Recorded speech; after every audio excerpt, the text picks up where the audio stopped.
Hello, I'm Richard Litchfield, Chief Exec of Social Sector Consultancy, Eastside Primetimers, and welcome today to this interview. I'm joined by Kamran Mallick, Chief Exec of DI UK, a charity which promotes equality for people with disabilities. So many charities and social enterprises are renewing what they do and rebooting. We are looking to share a series of videos formed by social sector leaders, and there's a load more resources that we've put out around building back better on our website, ep-uk.org. Today I'm going to be talking to Kamran about diversity, and particularly taking up the theme of how charity leaders can turn the rhetoric into real action in terms of improving the diversity of their workforce. And there's no one better that I can think of to speak to than Kamran. So Kamran, welcome, and thank you very much for being involved in this project. Perhaps you can give us a brief overview of Disability Rights UK and what's been top of your in tray during the last 6 months. Thanks, Richard. Really pleased to join you. Kind of really looking forward to this conversation. So I'll tell you a little bit about Disability Rights UK. So we're a national disabled people-led organisation. That's really important, that bit around disabled people-led. And what that means is that our board of trustees, over 85% of those individuals are all disabled people, and that over 50% of our staff are also disabled people. That's really important because what we're bringing is the lived authentic experience of disabled people to drive our organisation, and the diversity aspect of that is really, really important and vital, that it's not just disabled people, but it's disabled people from different backgrounds, different experiences, different cultures. So that really kind of forms our organisation. That's who we are, and what we exist to do is to represent the voice of disabled people and bring that to people in positions of power and influence, to bring about equality and rights for all of us in the country, in the UK. And yeah, your point around what's kind of top in my intro at the moment is, it's fundamentally about the pandemic that we're all going through, that the fundamental changes in our everyday life that have happened recently since March, that came without warning effectively, and how both, we as an organization are managing and coping with that, but really importantly, how that individual person living somewhere in the UK is experiencing that day to day, and how, as a disabled person, the decisions being made are impacting positively, negatively on their lives. So it's been an incredibly busy time, but quite rightly an important point for us to be representing those voices. Thanks, Kamran. Can you maybe describe for our viewers what the experience of the last 6 months has been from the disabled person's perspective? I think for a lot of disabled people, what happened around that time of lockdown was all of the systems that were designed and in place to enable us to live our independent lives with the right support in place. Suddenly, literally overnight, all of that was withdrawn, or just a rug was pulled from under you. So some examples of that are, if you are a disabled person and for you going and doing your weekly shopping is difficult or challenging or actually almost impossible, you were reliant on home delivery. So online shopping, booking your weekly slot and getting your food delivered, and possibly, the delivery person when arriving would bring that into your kitchen, for example, so you could then put it away. Or it may have been that you'd have the shopping delivered and someone else would turn up, and your kind of support network or your paid formal support would be there to help put all that away. Now, if you imagine on that following week, that all disappeared because the online supermarket ordering systems were inundated by everybody else who traditionally wasn't using it. So disabled people found themselves not able to find a delivery slot. Now, you might think, well, that's not the end of the world. You can wait a week or so, but actually for a lot of disabled people, you wouldn't buy a month's worth of food. You'd buy a week in advance, maybe maximum. Or also, if you don't have access to a lot of money, so if, for example, if you're not working and you're reliant on the welfare benefit system, you're not going to have huge amounts of saving that you can dip in to buy lots of food. So, you saw all this panic buying that was going on. That was because people were using their money and buying food up front so they didn't have to worry about it. Well, for many disabled people, that wasn't a possibility. So suddenly you didn't have access to a fundamental like food. Outside, then above that, when we talked about PPE equipment, so the protective equipment, and people isolating and shielding, and if you got the virus, you had to shield for 14 days.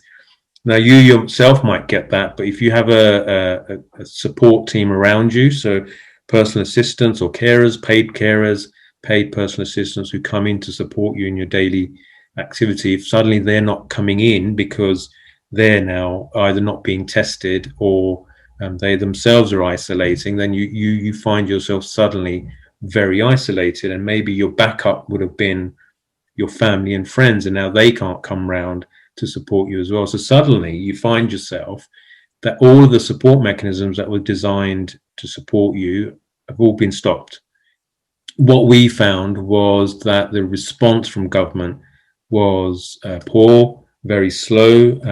It was weeks and weeks and weeks later until anything fundamentally started to change for some disabled people.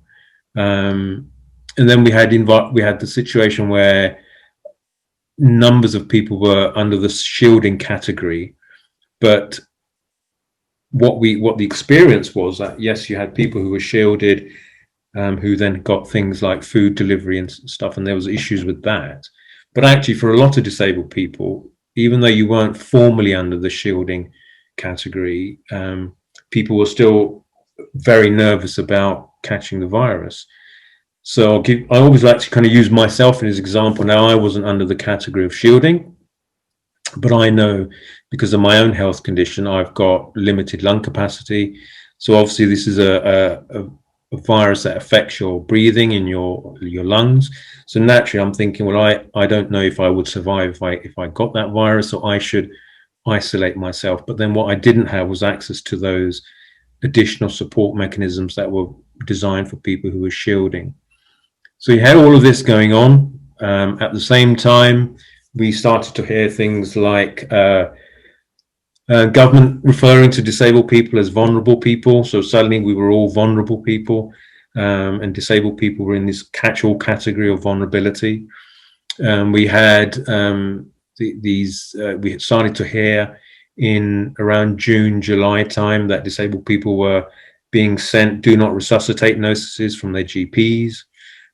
Without any formal discussion, and that, of course, what that makes you think is what is the value is placed on our lives as human beings, and that because I'm a disabled person, there's a value judgment being made that actually you're not worth keeping alive, effectively. So there's a lot of stuff like that happening. So it's been an incredibly difficult and challenging time for disabled people up and down the country. Thank you for sharing the personal story as well. And that really brings it to life. Do you mind if we move the conversation on by looking at this issue and agenda around diversity and equality from the position of charity CEOs? And I think we probably all, a lot of us have already commented about the sector itself perhaps having a road to travel on to meet the diversity ambitions that it probably has, and to align some of the rhetoric with action. You yourself, your organisation is one that, as you were sharing, has a huge number of people involved who have lived experience. Do you see a sea change in the last 6 months in terms of greater attention that the charity sector is paying to this? Yeah, I think the whole Black Lives Matter has really brought these conversations back to the forefront, and I see lots of charities and charity leaders talking about it, making pledges and statements. You had many organizations put out Black Lives Matter statements very quickly. So yeah, I kind of see there's a real kind of focus on it. We're shining a light on it. I guess the bit I worry about is that we mustn't let that disappear. We must keep that momentum going, so that we actually see some real change. Statements and pledges and words are fine, but actually what really counts is the action that we as leaders take within our own organizations and as a sector, so that we can demonstrate, this is what we did as a result of highlighting this, and this is the difference we've genuinely made. How have we opened up the opportunities for people from different backgrounds to enter into our world, into our work, but also fundamentally to make sure that people in positions of influence, kind of higher up in the organizations, in the sector, we start to fundamentally see a shift over time in that. So that's kind of, I think that's really important. Yeah, if we maybe explore that further about how do you make sure there's some real change, and talk a bit about some of the solutions that are out there. But first, I wanted to explore some of the barriers that maybe have got in the way of charities having more diverse workforce. What many people talk about are the kind of inherent structural barriers that exist. Every board I've been involved in, whether as a board member or as someone who's worked within an organization, is almost always predominantly not a diverse board. It's mostly men, mostly white, and then there's the kind of age aspect of that as well. And what tends to happen is boards and organizations recruit in kind of their own image of who they are, without really thinking about it, and it's kind of just done without any consciousness about it. Yeah, so when I look around the sector that I've been in for over 20 odd years now, I see very few black, Asian, brown, black people in high kind of positions of influence in management areas, on board. And so while we've talked about it, we're clearly not doing the right things to fundamentally shift that. And your question was kind of, what do we do about that? Yeah, and exactly, yeah, and I guess maybe if I turn that into something a bit more specific. So if you were sitting alongside mentoring another charity chief exec who's got the right ambition, the right vision, they want to do this, but maybe they, like most charities, have a board that is male dominated, that is white, that is of a certain probably age group. What would be the advice to them about how to move this practically forward? Absolutely. And so it's interesting because I've had those same conversations at Disability Rights UK. When I arrived in 2017, we had some of these same issues, that while we were diverse in terms of disabled people of different impairment groups and experiences, we weren't that diverse in terms of culture, race, etc. And on our board, we had some issues as well in terms of the gender split, the age demographic, and the cultural demographic. And I think my view was that you have to start somewhere, and what you need to do is start to engage with communities and start to bring their lived experience into your organization. You need to find a way of listening to why people from different communities are either not using your services or not engaging with you, don't see you as the place for them to work or be part of a board. And because what people often say is, we put out adverts and we don't get anyone applying. And often the reason is because you're not reflecting that community, you're not reflecting their experiences. They don't see themselves in your business. And it's that chicken and egg, isn't it? How do we get over that? And how we do it in the world of disability is you bring in that lived experience through forums, through kind of consultative groups. So you actually listen to people and you get them to help you start to shift and connect with different communities.